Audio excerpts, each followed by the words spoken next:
देखिए, ये एक दुर्भाग्यपूर्ण स्थिति है जिसमें ढेर सारे लोग हैं। अपने अनुभव में, उनके अपने व्यक्तिगत अनुभव में जीवन कुछ ऐसा है, मैं बनाम ब्रह्मांड। ब्रह्मांड के साथ मुकाबला करना एक बेवकूफ़ी भरा काम है। आपको इस मुकाबले में नहीं पड़ना चाहिए। हेलो, मैं बनाम ब्रह्मांड एक बहुत बुरा मुकाबला है। क्या आप भी सहमत हैं? तो योग इसीलिए है। योग का मतलब अपने शरीर को मोड़ना और मरोड़ना नहीं होता। योग शब्द का अर्थ है एक हो जाना। अभी ये मैं बनाम ब्रह्मांड है, ये सिर्फ आपकी मानसिक स्थिति है, ये सच्चाई नहीं है।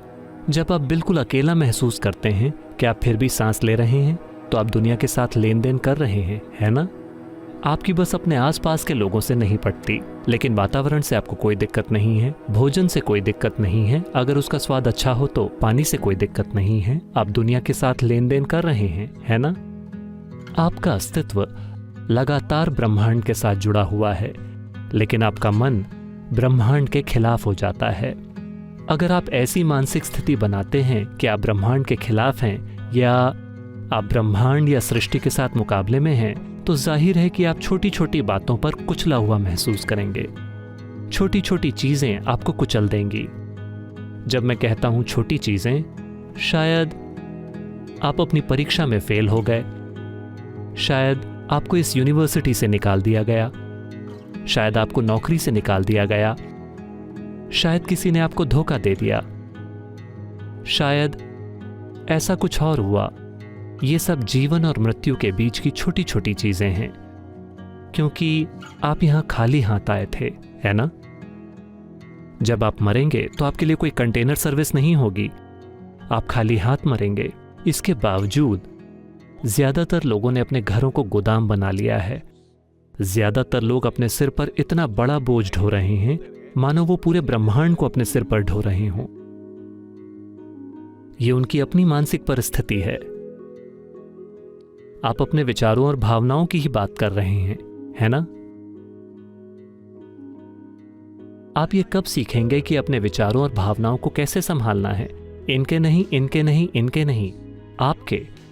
आप ये कब सीखेंगे कि मैं अपने विचारों और भावनाओं को कैसे संभालूं? अपने जीवन के अंत में?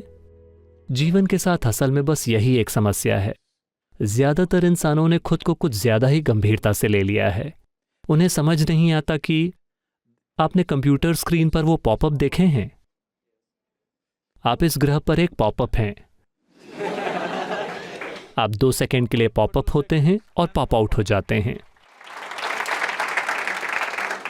नहीं नहीं, आपको देखना चाहिए। आपकी और मेरी तरह के अनगिनत लोग इस धरती पर चले हैं। वो भी बड़े लोग थे। वो कहाँ हैं? सब सतह की मिट्टी बन गए। बन गए कि नहीं?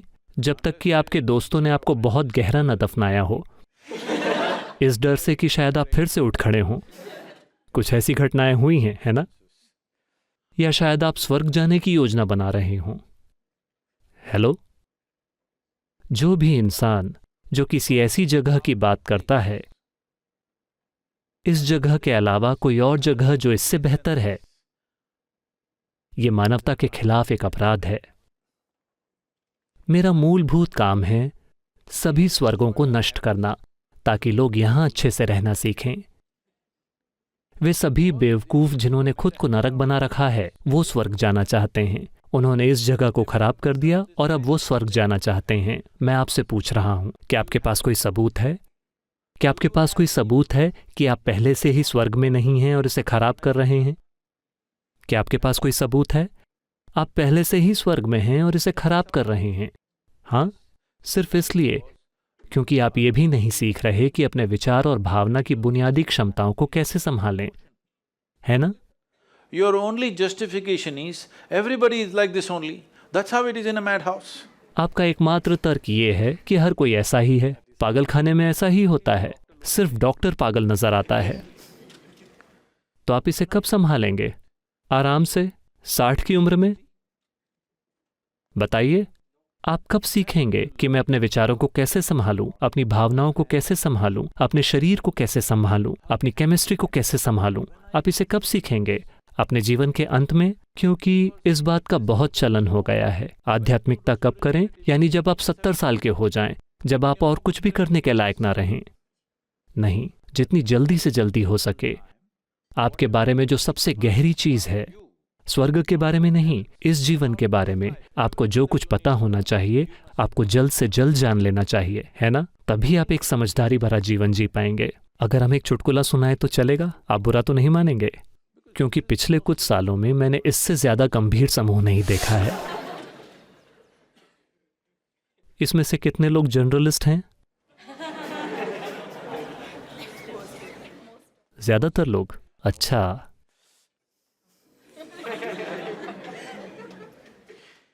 ऐसा हुआ। शंकरन पिल्लई जब वो पेरिस में थे, उन्होंने एक फ्रेंच महिला से शादी की। एक दिन उनकी सालगिरह थी, पहली सालगिरह। तो उनकी पत्नी ने कई दोस्तों को आमंत्रित किया और वो सब कुछ वाकई ताज़ा बनाना चाहती थी, हर चीज़ फ्रेश। तो सुबह से वो उन्हें इस बाजार से उस बाजार में घुमा रही थी। वो ताज़ा सब्जियां, ताज़ा मांस, ताज़ा चिकन, ये वो सब कुछ लेकर आए। फिर शाम को पत्नी ने कहा, क्योंकि फ्रेंच लोग घोंघों का एक एपेटाइजर खाते हैं, पत्नी ने कहा समुद्र पर जाओ और कुछ ताज़ा घोंघे लेकर आओ और मैं सभी दोस्तों के लिए एक एपेटाइजर बनाऊंगी। तो शंकरन पिल्लई समुद्र तट पर गए और वो सभी घोंघों को उठाकर उन्हें बाल्टी में डाल रहे थे। फिर उन्हें एक पुराना दोस्त मिला, एक भारतीय दोस्त। वो बहुत खुश हो गए और वो अपने पुराने समय के बारे में बातें कर रहे थे। शंकरन पिल्लई भूल गए कि वो शादीशुदा हैं। जब आप पुराने दोस्तों से मिलते हैं तो ऐसा होता है। और दोनों एक बार में गए और उन्होंने कुछ पैक पिए और वो भूल ही गए। फिर उन्हें याद आया, घोंघे बाल्टी से बाहर निकल रहे थे और टक, एक घोंघा बाल्टी से बाहर गिर गया। फिर उन्हें याद आया, हे भगवान, मुझे घोंघे ले जाने थे, मेरी पत्नी, फ्रेंच पत्नी इंतजार कर रही है। तो उन्होंने कहा मुझे जाना होगा, तब तक पहले ही बहुत देर हो चुकी थी। वो गए। वो जानते थे कि ये खुशनुमा नहीं होगा। तो वो घर पर गए और जमीन पर सारे घोंघे बिखेर दिए, बाल्टी फेंक दी और उन्होंने जाकर दरवाजा खटखटाया। फ्रेंच पत्नी गुस्से में बाहर आई। शंकरन पिल्लई ने पीछे मुड़कर कहा, आगे बढ़ो घोंघो, हम बस पहुंच ही गए, चलो आगे बढ़ो।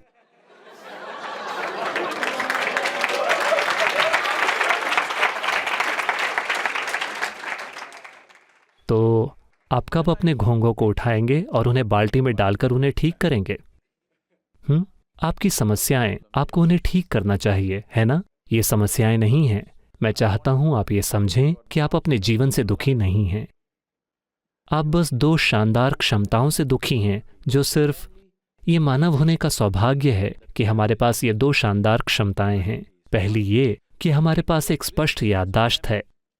इस याददाश्त के कारण ही हमारा जीवन काफी अधिक समृद्ध है किसी भी दूसरे प्राणी की तुलना में, और हमारे पास एक शानदार कल्पना शक्ति है।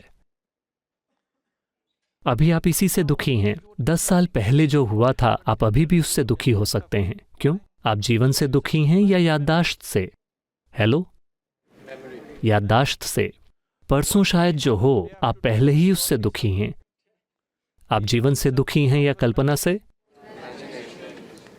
आपके पास जो दो सबसे शानदार क्षमताएं हैं, आप उनसे दुखी हैं। तो आप क्या मांग रहे हैं? आप एक बार फिर से एक केंचुआ बनना चाहते हैं। केंचुआ एक बहुत ही इको फ्रेंडली प्राणी है, मुझे उससे कोई शिकायत नहीं है। लेकिन लाखों सालों के विकास के बाद आपको इतना बड़ा दिमाग मिला है और अब आप इससे दुखी हैं। अगर हम आपका आधा दिमाग निकाल दें तो निश्चित रूप से आप यहां बिना किसी बेचैनी के, बिना किसी दुख के बैठेंगे, बिल्कुल शांत। हमें करना यह है कि हमें आपका दिमाग निकाल देना है, क्योंकि आप अपनी ही बुद्धि से दुखी हैं। हाँ या ना? क्योंकि हमने आपको एक बहुत ही जटिल मशीन दी है। आपने यूजर्स मैनुअल को पढ़ने की तकलीफ भी नहीं उठाई है। आप बस इसे जैसे तैसे चलाना चाहते हैं। नहीं नौजवानों, समय आ गया है कि आप अपने बारे में कुछ बातें जान लें। अगर आप नहीं जानते कि कैसे, तो हम आपको साधन देंगे कि इस मशीन को कैसे समझा जाए। क्योंकि आपके जीवन में कई मुद्दे आएंगे, आपके जीवन में ज्यादा मुद्दे आते हैं यानी आप एक ज्यादा सक्रिय जीवन जी रहे हैं। कुछ नहीं आया मतलब आप जी ही नहीं रहे हैं। हाँ, हर दिन कई मुद्दे होंगे। मेरे पास सबसे ज्यादा दिक्कतें रहती हैं मेरे जीवन में हर दिन, क्योंकि दुनिया भर में इतनी सारी गतिविधि, विश्व स्तर की गतिविधि सिर्फ वॉलंटियर्स के साथ। ठीक है, वॉलंटियर यानी कोई भी उस काम के लिए क्वालिफाइड नहीं है और आप उन्हें इनएफिशिएंसी की वजह से निकाल नहीं सकते और वे आपसे प्यार करते हैं। क्या करें?